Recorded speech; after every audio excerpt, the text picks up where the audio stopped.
Today's project is a 2008 F-250 with check engine light on.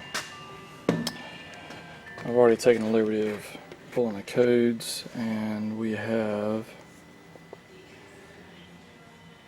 a P0675, which is a number 5 glow plug circuit, and we got a 2291, which is ICP too low engine cranking. However, that was set when they put fuel filters in it.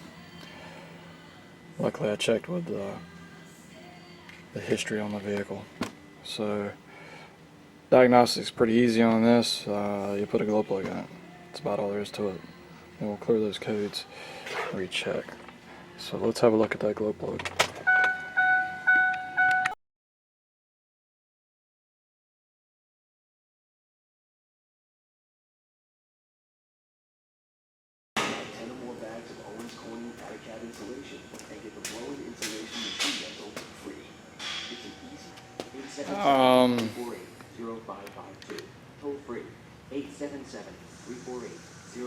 Bank 1 is on the passenger side.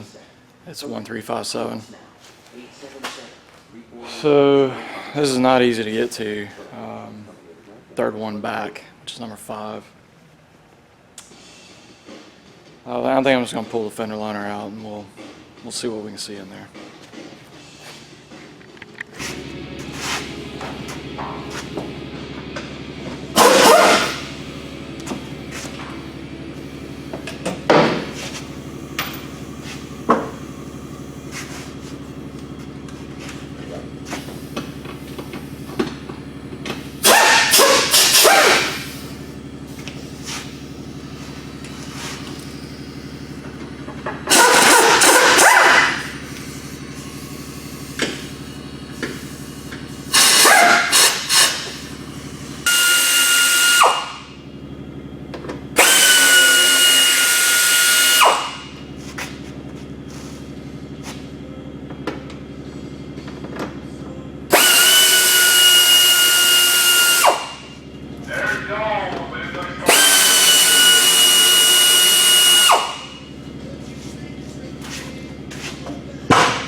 That is not number 8.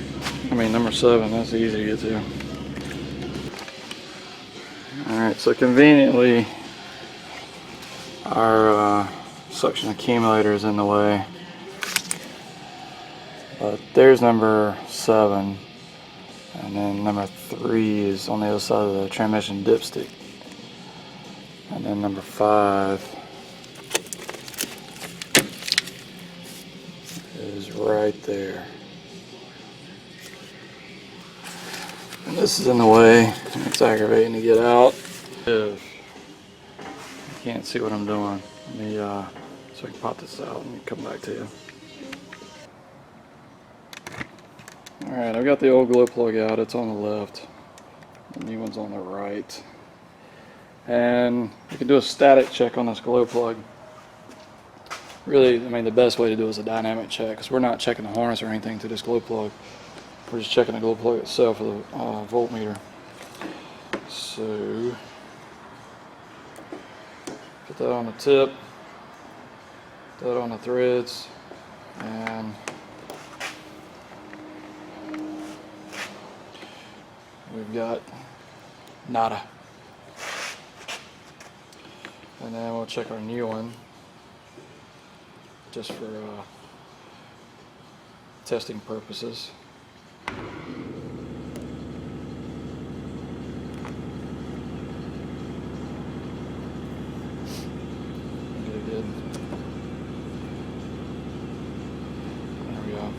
We got 1.7, and then got to subtract 0.7 because my meter bottoms out at 0.7. She's old. So this glow plug has 1 ohm resistance in it, which is fine. That's the number on it. And that's the old one, which is definitely no good now. Just kidding. This one's burned out. It's trash.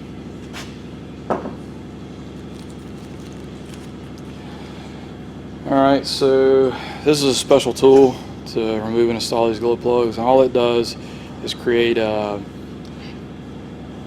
passageway within the head, because without you can do it without this, but without it, there's a chance you can drop the glow plug when you're putting it in.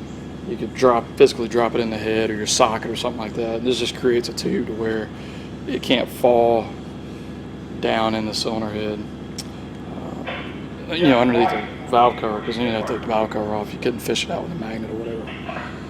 So let me see if I can show you this one-handed. This tool number is hard to read.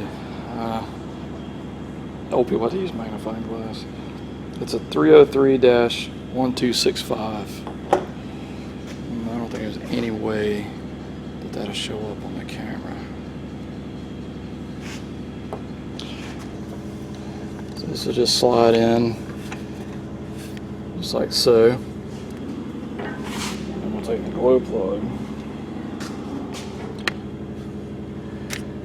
We'll just slide it in, let it just drop in there. And I'm using this little guy here, just a D10, and a small extension. I'll set that down in there. Alright, then we'll screw it in.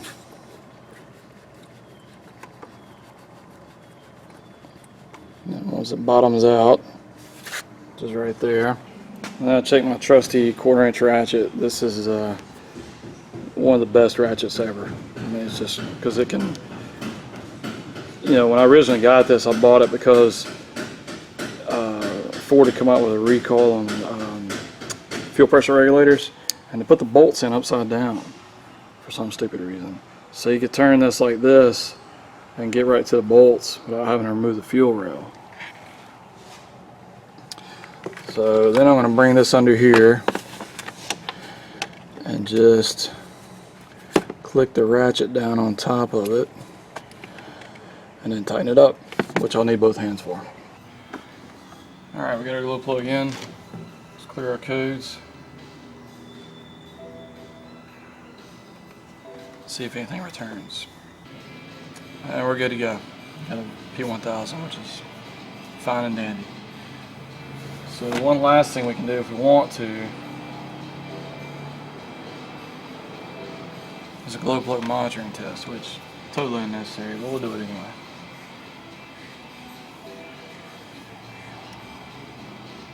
Start the motor.